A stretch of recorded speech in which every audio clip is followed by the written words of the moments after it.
आइए, सभी छात्र एवं छात्राओं का हार्दिक स्वागत है आपके अपने YouTube channel A K prime study platform पे। जी हाँ, देश हित में शिक्षा, सब पढ़े सब बड़े। आइए आज एक बार फिर से हम हाजिर हैं लेके टेंस की क्लास। जी हाँ, जैसा कि मैंने पहले ही बताया था कि अगर आपको इंग्लिश पढ़ना है, इंग्लिश सीखना है, इंग्लिश जानना है तो आपको टेंस पढ़ना पड़ेगा। ठीक है, क्योंकि बगैर टेंस के आप किसी भी हिंदी वाक्य को इंग्लिश में ट्रांसलेट नहीं कर पाएंगे। ठीक है, तो ट्रांसलेट करने के लिए आपको टेंस जानना पड़ेगा, टेंस सीखना पड़ेगा। ठीक है, तो हम टेंस की क्लास में एक बार फिर से हाजिर हैं, लेकिन क्लास शुरू करने से पहले आपसे एक बार फिर से वही निवेदन कि चैनल पे आप नए हैं तो चैनल को सब्सक्राइब जरूर कर लें। ठीक है, और बेल आइकन को भी दबा दें ताकि हमारा लेटेस्ट वीडियो आपको मिलते रहे। तो चलिए एक एक करके सभी टेंस हम आपको समझा रहे हैं, सभी टेंस बता रहे हैं और उस टेंस के आधार पे किस तरीके से हम हिंदी टू इंग्लिश कन्वर्ट करेंगे, ट्रांसलेशन कैसे बनाएंगे, वो भी हम एग्जाम्पल सहित हर क्लास में लेने वाले हैं। ठीक है, और ट्रांसलेशन बनाना आपको सिखा देंगे। आप कहीं भी कुछ लिखा होगा इंग्लिश में, आप तुरंत हिंदी में कन्वर्ट कर लेंगे। अगर हिंदी में लिखा है तो आप इंग्लिश में कन्वर्ट कर लेंगे, ये दावा है हमारा। ठीक है, तो चलिए सीधे क्लास शुरू करते हैं। हम बात करेंगे, जैसा कि हमने आपको बताया था, टेंस तीन प्रकार के होते हैं, present tense, past tense and future tense. आज हम प्रेजेंट टेंस की बात करेंगे। नंबर एक, प्रेजेंट टेंस। प्रेजेंट टेंस जो है वो there are 4 types of present tense. Present tense 4 प्रकार का होता है। कोई भी प्रेजेंट भी 4 प्रकार का होता है, पास्ट भी 4 प्रकार का होता है और फ्यूचर भी 4 प्रकार का होता है। तो ठीक, आज हम बात करने वाले हैं केवल प्रेजेंट टेंस की। प्रेजेंट टेंस 4 प्रकार का होता है, उसमें हम बात करेंगे सबसे फर्स्ट की। फर्स्ट पे क्या है देखिए, फर्स्ट पे है प्रेजेंट इंडिफिनिट टेंस। ठीक, नंबर एक होता है प्रेजेंट टेंस का पहला पार्ट है प्रेजेंट इंडिफिनिट टेंस। हिंदी में हम कैसे पहचानेंगे? पहचान क्या होती है इसकी? हिंदी वाक्य के अंत में ता है, ती है और ते हैं होता है। क्या होगा? ता है, ती है, ते हैं हिंदी वाक्य के अंत में दिया होगा। एग्जाम्पल देखिए, जैसे तुम सुलेख लिखते हो, तुम सुलेख लिखते हो, क्या आ गया अंत में? ते हो, ते हो आ गया ना। तो हम समझ गए कि ये प्रेजेंट इंडिफिनिट टेंस है। ठीक है, चलिए आगे एक एक चीज आपको समझाने वाला हूं, कुछ भी मिस नहीं होगा, बस आप क्लास में जुड़े रहिए। हेल्पिंग वर्ब क्या होती है? Do does. क्या होती है? डू डज हेल्पिंग वर्ब होती है। ठीक, इसके बाद वर्ब, वर्ब कौन सी फॉर्म वर्ब की यूज होती है? वर्ब की फर्स्ट फॉर्म यूज होती है। ठीक है, प्रेजेंट इंडेफिनिट में वर्ब की फर्स्ट फॉर्म आती है, ये ध्यान रखना। ठीक, अब देखिए रूल ऑफ फॉर ट्रांसलेशन। अब ट्रांसलेशन बनाने के रूल क्या हैं, हम उसकी बात करेंगे। रूल आपको एक एक करके समझाएंगे। तो चलिए रूल समझ लीजिए। जैसे कोई भी सेंटेंस दिया होता है तो सबसे पहले हम अफर्मेटिव की बात करेंगे। ठीक है, अफर्मेटिव रूल क्या है? हम बिल्कुल मैथ के फार्मूला जैसा रूल राइट कर रहे हैं ताकि आप अच्छे से समझ सकें। सबसे पहले हमको सब्जेक्ट लिखना होता है, after that first form of the verb, first form of the verb, after that object and after that complement. जो भी ऑब्जेक्ट लिखने के बाद बचता है वो हमारा कंप्लीमेंट होता है, पूरक हिंदी में कहते हैं, उसको हमें लिखना पड़ता है। ठीक, एक चीज और देख लीजिए, वो हमने नोट में लिख रखी है, यदि सब्जेक्ट एक वचन है, जी हाँ, अगर हमारा सब्जेक्ट सिंगुलर है तो वर्ब में यस या ईएस का प्रयोग किया जाता है। ठीक, यस या ईएस लगेगा। अब कहाँ पे यस लगेगा, कहाँ पर ईएस लगेगा, ये थोड़ा सा समझने का विषय ये भी है।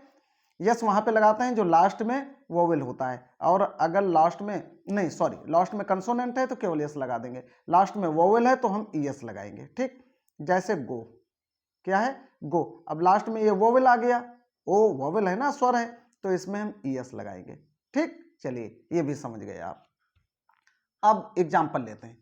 देखिए एग्जाम्पल क्या है, वह प्रतिदिन बाजार जाता है, वह प्रतिदिन बाजार जाता है। बनाने का तरीका, सबसे पहले सब्जेक्ट ही, फिर वर्ब गो, फर्स्ट फॉर्म गो हो गया। अब देखिए ही, ये जो सब्जेक्ट है ये हमारा सिंगुलर है, इसलिए वर्ब में यस या यस लगाना पड़ता। ये गो में लास्ट लेटर वोवेल है इसलिए हमको ईएस लगाना पड़ा। ठीक, ही गोज, फिर ऑब्जेक्ट, ऑब्जेक्ट क्या है मार्केट, फिर कंप्लीमेंट क्या है डेली, ठीक, he goes to market daily. बन गया एकदम करेक्ट सेंटेंस। ठीक, देखिए अब अगर सेंटेंस नेगेटिव है तो क्या करेंगे, देखिए हम नेगेटिव की बात कर लेते हैं। अगर सेंटेंस नेगेटिव है तो हमें क्या करना पड़ेगा, देखिए सबसे पहले रूल देख लीजिए, सब्जेक्ट, उसके बाद डू या डज, डू या डज इसमें से कोई एक, फिर वर्ब की फर्स्ट फॉर्म, उसके बाद ऑब्जेक्ट, उसके बाद कंप्लीमेंट। ठीक, अब इसका भी एग्जांपल ले लेते हैं। जैसे हम रात में क्रिकेट नहीं खेलते हैं, नेगेटिव आ गया ना, नहीं लग गया, हम रात में क्रिकेट नहीं खेलते हैं। अब देखिए इसमें नेगेटिव और इंट्रागेटिव में हेल्पिंग वर्ब का यूज होता है, जबकि अफर्मेटिव में हेल्पिंग वर्ब का यूज नहीं होता है। ठीक, देखिए कैसे बनाएंगे इसको, वी, अब देखिए वी इसके बाद हेल्पिंग वर्ब डू या डज आना चाहिए, यहाँ पे गलत लिख गया है, थोड़ा सा समझ लीजिए, यहाँ पे डू आएगा, क्या आएगा डू, क्योंकि वी क्या है प्लूरल है, ये प्लूरल प्रोनाउन है, इसलिए डू का यूज होगा। अगर यहाँ पे सिंगुलर होता तो डज आता। ठीक, फिर नॉट, प्ले वर्ब हो गई, क्रिकेट ऑब्जेक्ट हो गया, इन द नाइट कंप्लीमेंट हो गया। We do not play cricket in the night, हम रात में क्रिकेट नहीं खेलते हैं। ठीक, आ गया समझ में। अब देखिए इसके बाद आता है इंट्रागेटिव, इसके बाद क्या आता है इंट्रागेटिव। अब इंट्रागेटिव में क्या होगा, इंट्रागेटिव में कुछ नहीं करना पड़ता है, सिर्फ हेल्पिंग वर्ब को पहले कर देते हैं, हेल्पिंग वर्ब को हम पहले कर देंगे। अब देखिए हेल्पिंग वर्ब पहले हो गई, उसके बाद सब्जेक्ट, फिर वर्ब की फर्स्ट फॉर्म, फिर ऑब्जेक्ट, उसके बाद कंप्लीमेंट। ठीक, तरीका वही है, बस हेल्पिंग वर्ब को हम सबसे पहले लिखेंगे। ठीक है, इसका भी एग्जांपल लेते हैं। देखिए जैसे क्या वह रात में चाय पीती है, क्या वह रात में चाय पीती है, क्वेश्चन मार्क लग गया, इंट्रागेटिव हो गया। बनाने का तरीका वही, हम सबसे पहले सब्जेक्ट देखेंगे, क्या है वह, वह ये यहाँ पे सी है ना, वह एक वचन है बहुवचन है सिंगुलर है, तो सीधी सी बात है डज का प्रयोग होगा, वो भी सबसे पहले होगा डज। ठीक, उसके बाद सब्जेक्ट, फिर वर्ब की फर्स्ट फॉर्म, उसके बाद ऑब्जेक्ट, फिर ऑब्जेक्ट के बाद complement, in the night, does she drink the T in the night. ठीक, इतना आ गया समझ में आपके।